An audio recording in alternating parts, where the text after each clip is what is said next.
तो आज इस सीरीज़ में हम अभी तक फिलोसफिकल फाउंडेशन तो कर चुके। आज हम सोशोलॉजिकल फाउंडेशन ऑफ एजुकेशन करेंगे। एजुकेशन के तीन फाउंडेशन हैं mainly, philosophical foundation, sociological foundation और साइकोलॉजिकल फाउंडेशन। तो एक फिलोसफिकल फाउंडेशन हो चुका, अब सोशोलॉजिकल फाउंडेशन करेंगे। सोशोलॉजिकल फाउंडेशन करें इससे पहले थोड़ा सा सोशोलॉजी के बारे में याद रखिएगा कि सोशोलॉजी के जो फादर थे, यानी जो जो उनके जन्मदाता थे, फादर ऑफ सोशोलॉजी, वो अगस्त कॉम्टे थे। फ्रेंच दार्शनिक थे और उन्होंने ये जो वर्ड सोशोलॉजी है वो यूज़ किया था 1837 में, है ना, 1837 में। ग्रीक वर्ड और लैटिन वर्ड से मिलके बना है।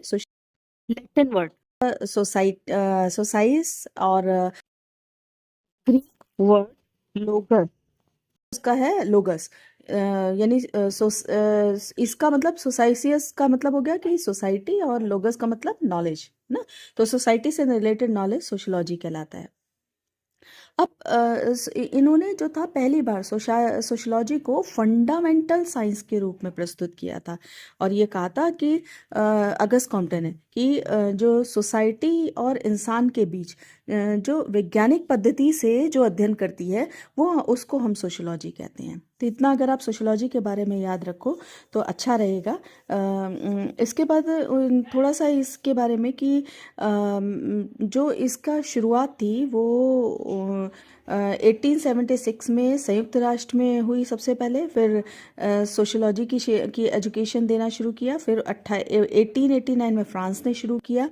फिर 1907 में ग्रेट ब्रिटेन ने, और प्रथम विश्व युद्ध के बाद हमारे भारत में और पोलैंड में शुरू हुआ। 1925 में मिस्र और मेक्सिको में, 1947 में स्वीडन में प्रारंभ हुआ। तो ये भी कभी कभी क्वेश्चन आ जाता है कि सामाजिक विषयों में सबसे नया सब्जेक्ट कौन सा है। तो सामाजिक विषय जितने भी हैं उसमें सबसे नया विषय जो है वो सोशोलॉजी है, सबसे युवा विषय है। अब एलेक्स और इंक्लिस ने सोशोलॉजी की कुछ कुछ इम्पॉर्टेंट डेफिनेशन है, याद रह जाए तो बहुत अच्छी बात है। एलेक्स और इंक्लिनस ने सोशोलॉजी की डेफिनेशन दी थी कि सोशोलॉजी सामाजिक क्रिया की प्रणालियों और उनके अंतर संबंधों का अध्ययन है। ठीक है। इसी तरह से कॉमेट, वॉर्ट, ब्लैकमैन, गुइलनेस और गिडनीज ने इसकी डेफिनेशन दी थी कि समाजशास्त्र समाज का विज्ञान है। फिर ग्लेन और ग्लिन ने दी थी कि ये जीवित प्राणियों के संग से उत्पन्न होने वाली अंतःक्रियाओं का अध्ययन है। मैकाइवर, पेज और एवल ने समाजशास्त्र सामाजिक संबंधों की प्रकृति का अध्ययन है ना। तो अगर इस तरीके की कोई डेफिनेशन आए तो आप ध्यान रखिएगा कि किस किस ने इस तरीके के संबंध में बोला है। अब एक नाम है जो मैक्स वेबर का, जिसकी डेफिनेशन अक्सर आ जाती है, जिन्होंने ये कहा था कि सोशोलॉजी एक ऐसा विज्ञान है जो सामाजिक क्रिया की व्याख्यात्मक समझ का प्रयास करता है। ठीक है। अब जब हम एजुकेशन में इसको लाएंगे तो ये शैक्षिक या एजुकेशनल सोशोलॉजी कहलाता है ना। जब एजुकेशन से रिलेटेड इसकी बात की जाती है सोशोलॉजी की, यानी सोसाइटी से, यानी हम जो है उद्देश्यों के लिए, शिक्षा में जब भी उद्देश्यों की बात आती है तो हम उद्देश्यों के लिए सोसाइटी की तरफ मूव करते हैं, उसका उसका चेहरा देखते हैं कि वो क्या चाहता है हमसे। तो यानी जो शैक्षिक समाजशास्त्र है वो एक ऐसा शाखा है जो शिक्षा और समाजशास्त्र के बीच संश्लेषण के रूप में अपना अस्तित्व रखता है। अब इसके जो शैक्षिक सोशियोलॉजी है, इसके जो फादर थे वो जॉर्ज पेन थे। ये ध्यान रखिए। जो इसके थे वो अगस्त कॉम्टे सोशियोलॉजी के, और एजुकेशनल सोशियोलॉजी के जो अब क्या है कि जो एजुकेशन सोशियोलॉजी है वो एक तरह से समाज, जो सोशियोलॉजी का जो क्षेत्र है उसमें एक ऐसा विज्ञान है जो इस बात पर जोर देता है कि सोशियोलॉजी के उद्देश्यों को शैक्षिक क्रियाओं के अध्ययन से प्राप्त किया जा सकता है। यानी हम अगर समाज में अपने उद्देश्यों को, समाज के जो उद्देश्य हैं उन्हें पूरा करना चाहते हैं तो हमें शिक्षा के द्वारा उन उद्देश्यों को प्राप्त कर सकते हैं। इसीलिए ये कहा गया है कि शिक्षा के बिना जो है वो समाजशास्त्र ऐसा है जैसे बिना आत्मा का कोई शरीर हो, और बिना समाजशास्त्र के एजुकेशन ऐसी है जैसे कोई गाड़ी तो है बट उसके पहिए नहीं है ना। क्योंकि ये दोनों एक दूसरे से इंटर रिलेटेड है ना, इंटरलिंक्ड है और इंटर रिलेटेड है। अब क्या है कि सांस्कृतिक और सामाजिक विकास के लिए शिक्षा और समाजशास्त्र ने यानी जो इन दोनों का जो मेल होना है, यानी हम अगर अपनी कल्चर को अगर डेवलप करना चाहते हैं, सेव करना चाहते हैं, अगली पीढ़ी को देना चाहते हैं, या अपने समाज का विकास करना चाहते हैं, तो ये बहुत ज़रूरी है कि हम शिक्षा को समाज से जोड़ दिया जाए, है ना, समाजशास्त्र से जोड़ दिया जाए और शैक्षिक समाजशास्त्र को अपनाया जाए। अब प्रोफेसर हैरिंगटन हैं, उन्होंने या आप ऐसे भी ले लो कि शिक्षा के उद्देश्य जो हैं वो एक तो ये है कि जब भी हम एजुकेशनल सोशियोलॉजी के जो उद्देश्य हैं कि हम जब भी इसके बारे में बात करेंगे तो यानी सोशियोलॉजी जो है वो हमारा काम करेगी स्कूल के बारे में, स्कूल के काम के बारे में, है ना। दूसरा शिक्षक की भूमिका के बारे में कि शिक्षक की क्या भूमिका होनी चाहिए। फिर व्यक्ति पर जो सामाजिक तत्व हैं उनका क्या प्रभाव पड़ता है ना, उसके बारे में बात करेंगे। फिर क्षेत्रों की आर्थिक और सांस्कृतिक प्रवृत्तियों को समझने के लिए हम पाठ्यक्रम का निर्माण करेंगे। समझते हुए देखते हो ना करिकुलम का कंस्ट्रक्शन कैसे होता है कि उसमें बहुत सारे जो एलिमेंट हैं वो सोसाइटी से लिए जाते हैं और सोसाइटी टाइम टू टाइम जो है वो चेंज करती रहती है। आपने देखा होगा कि जब कभी आपने अपने समय में पढ़ा हो, जैसे मैंने अपने समय में पढ़ा था, तो मेरे समय में पॉपुलेशन पर और ये इस पर आई मीन पॉल्यूशन पर, एजुकेशन पर इतना जोर नहीं था, है ना। लेकिन आज के ज़माने में आप देखिए पॉपुलेशन पर, कंप्यूटर एजुकेशन पे इतना जोर नहीं था।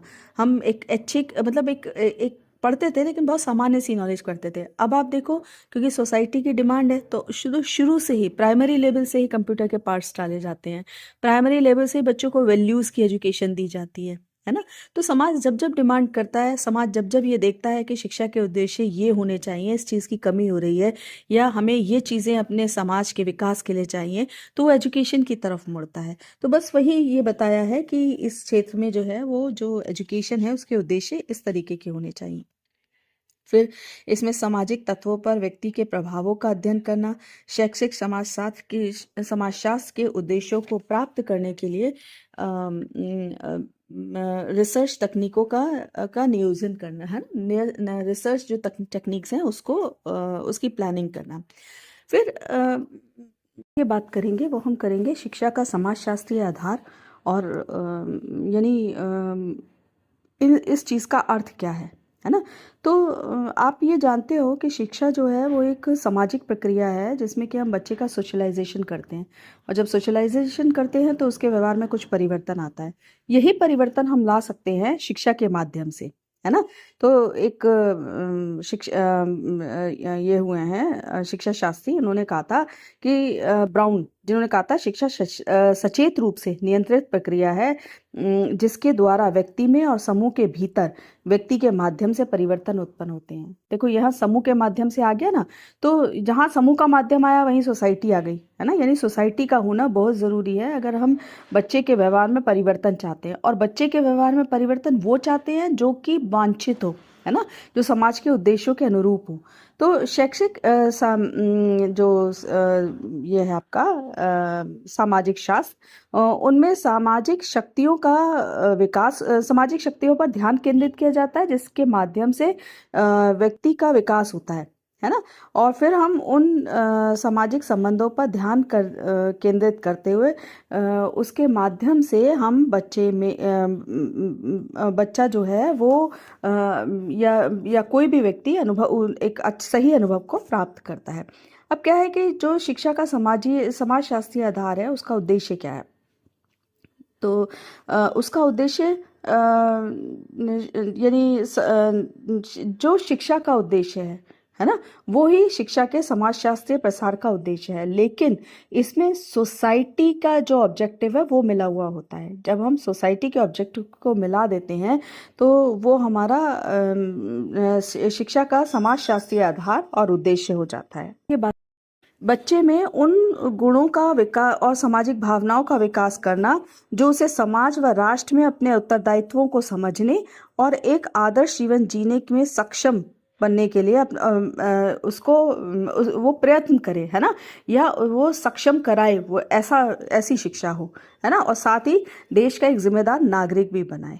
तो यानी जो शिक्षा के उद्देश्य हैं, अगर हम समाजशास्त्रीय दृष्टिकोण से देखें, तो हमारे उद्देश्य इस तरीके के हो जाते हैं। एक तो नागरिकता के लिए शिक्षा, दूसरा समाज सेवा के लिए शिक्षा, सामाजिक दक्षता के लिए शिक्षा, भावनात्मक एकीकरण के लिए शिक्षा यानी इमोशनल इंटीग्रेशन, फिर राष्ट्रीय एकता के लिए शिक्षा, राष्ट्रवाद के लिए शिक्षा, देशभक्ति की शिक्षा, अधिकाधिक ज्ञान का प्रसार, सामाजिक नियंत्रण के साधन के रूप में शिक्षा, सामान्य विद्यालय का संरक्षण एवं हस्तांतरण, सामान्य सामाजिक विकास के साधन के रूप में शिक्षा, व्यक्ति के रचनात्मक व सृजनात्मक दृष्टिकोण का विकास। ये बहुत सारे पॉइंट हैं, अगर आपको याद रह जाते हैं बहुत अच्छी बात है, बट बहुत धीरे इनको एक सिरे से पढ़ते जाना, ताकि इससे रिलेटेड अगर कोई क्वेश्चन आए तो आप उसको सॉल्व कर सको। अगर समाजशास्त्र की हम बात कर रहे हैं और हम उसे एजुकेशन में, हम ये कह रहे हैं कि एजुकेशन का के जो कुछ फाउंडेशन है जिस पर एजुकेशन टिका हुआ है, उसमें एक समाजशास्त्र, सोशल स्टडी भी, आई मीन सोशलॉजी भी है। तो क्या सोशलॉजी क्या कहती है करिकुलम के बारे में, इसके बारे में पढ़ेंगे। ये बात है, पाठ्यक्रम जो भी बने तो उसमें मैं की भावना नहीं होनी चाहिए, हम की भावना होनी चाहिए, है ना। और सिद्धांत क्या होंगे, जो समाज की परिस्थितियों, समस्याओं, आवश्यकताओं पर आधारित होना चाहिए, वास्तविक चिंताओं व समस्याओं पर आधारित होना चाहिए, और इसमें समाज के बेसिक जो कल्चरल वैल्यूज़ हैं, जो यानी वो प्रतिबिंबित होनी चाहिए, यानी जो उनकी कल्चर, उस समाज सोसाइटी की जो पहचान है, कल्चरल जो उसकी रिकग्निशन है, वो ज़रूर प्रतिबिंबित होना चाहिए। और उच्चतम मूल्यों के संचरण में, यानी ज़्यादा से हाई स्पिरिट के, यानी अच्छे पसंद आया हो तो चैनल को लाइक कीजिए, सब्सक्राइब कीजिए और एक प्यारा सा कमेंट अपने कमेंट बॉक्स में डालिए। बेल आइकन दबा दीजिए ताकि आपको नोटिफिकेशन प्राप्त होता रहे। Thank you very much.